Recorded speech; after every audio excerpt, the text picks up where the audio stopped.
Buen día. Preparando el domingo en esta propuesta de redescubrir la palabra de Dios y la liturgia. Lo interesante uniéndolo. La liturgia, la celebración dominical sin la palabra no tiene sentido. Escuchamos comunitariamente al Dios que nos habla, pero también la palabra nos va llevando justamente al acontecimiento de la fiesta dominical. Liturgia y palabra están profundamente unidas. Y ahí también lo encontramos a Él y vamos madurando esa fe. Los textos están citados, les proclamo el Evangelio de Mateo del 22, del 34 al 40. Dice así: cuando los fariseos se enteraron de que Jesús había hecho callar a los saduceos, se reunieron en ese lugar. Y uno de ellos, que era doctor de la ley, le preguntó para ponerlo a prueba: Maestro, ¿cuál es el mandamiento más grande de la ley? Jesús le respondió: amarás al Señor tu Dios con todo tu corazón, con toda tu alma y con todo tu espíritu. Este es el más grande y el primer mandamiento. El segundo es semejante al primero: amarás a tu prójimo como a ti mismo. De estos dos mandamientos dependen toda la ley y los profetas. Palabra del Señor. Gloria a ti, Señor Jesús. Tratando de hacer síntesis, la idea no es hacer un comentario muy a fondo del texto, sino ubicarnos a lo que apunta para entenderlo dentro de la celebración, ¿no? Primero habría que ubicarlo en lo litúrgico. El domingo pasado compartíamos también un momento clave, ¿no? Cómo Jesús proponía en esa imagen de dar al hombre, al César lo que es del César y a Dios lo que es de Dios. Como primera gran idea hablábamos de esto, ¿no? Del señorío de Dios. Dios no tiene un competidor. El César no es Dios, aunque muchos lo pensaban así en aquella época. El señorío de Dios, la centralidad de Dios. Esto se vuelve fundamental. Todo el Evangelio se cae si esto no está claro. Lo cual supone una fe que significa una opción fundamental también como estilo de vida. Y lo del domingo pasado se complementa con lo de hoy para armar un pequeñito bloque de la centralidad, del corazón mismo de lo que Jesús viene a anunciar. Dios en el centro de la vida, pero también el proyecto de Dios que se sintetiza en esta propuesta bellísima de hoy, ¿no? Dos mandamientos que son uno. Marcos lo va a decir ya en unidad.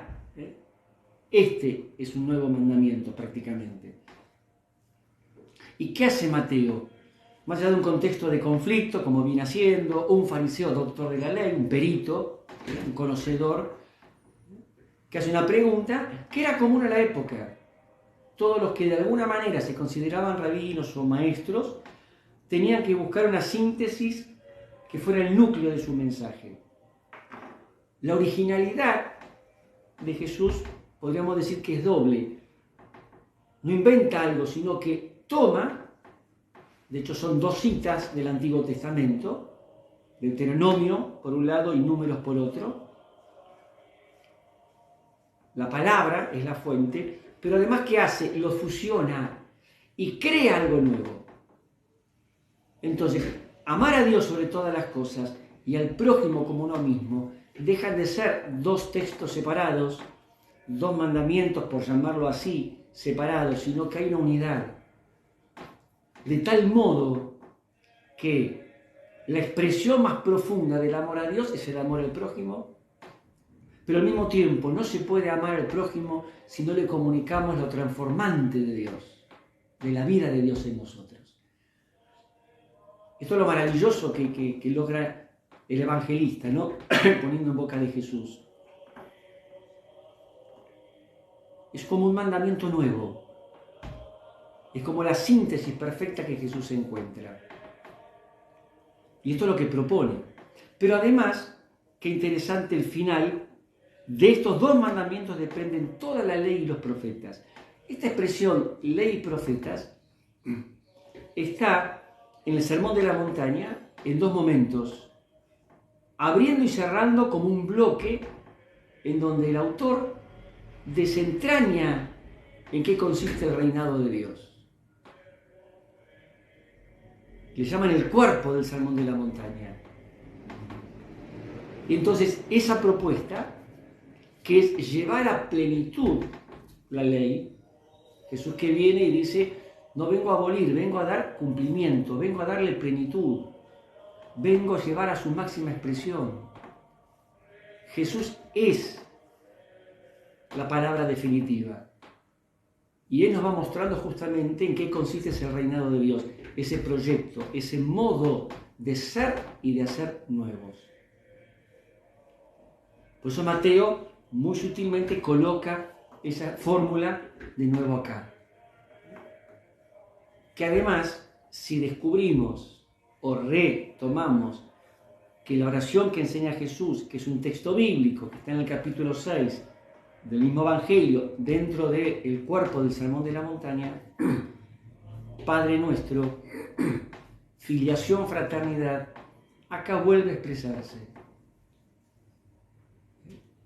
Por eso el amor al Señor reclama el amor al prójimo y viceversa.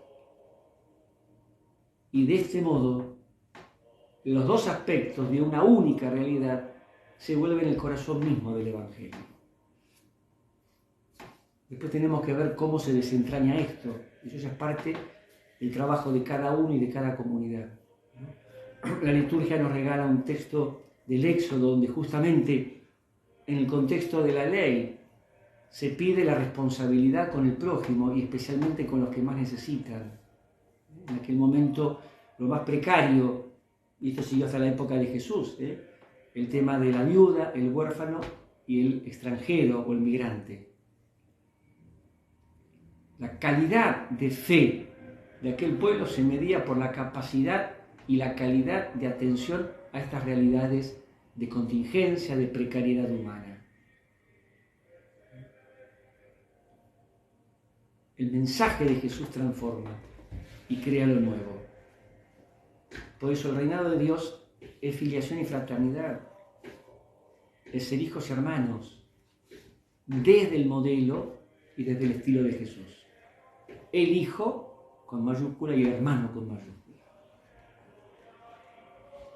Por eso estamos llegando casi al final del año litúrgico y nos muestra un Mateo que está haciendo como la síntesis perfecta de lo que viene a proponer Jesús.